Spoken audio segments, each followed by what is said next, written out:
Punta tayo sa Dimaberberokan Street. Let's go! A few moments later. Oh my gulay, ang init. Ito naman si Cordapia. Yan, mabait ito. Saka si Cordapio, malakas ang hangover. Ito yung mga kaibigan natin dito sa Dimaberberokan Street, mga kamarites. Mababait mga to.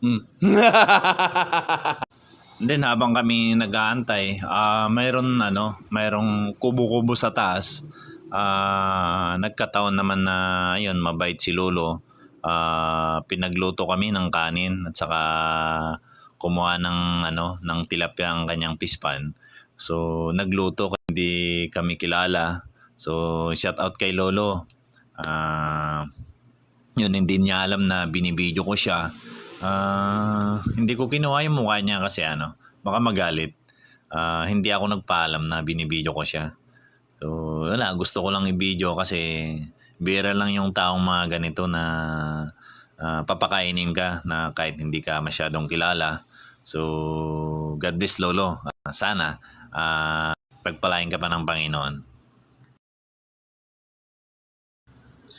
So ito, nakauwi na tayo. Mamayang hapon, i-deliver natin to sa client natin. Medyo marami rin to kasi yun, pasukan nga. Maraming gumawa. Siguro kailangan yung mga kids nilang pambili yung mga notebook. Kaya medyo marami rin. Yun, ginanos tayo lang kakabsat.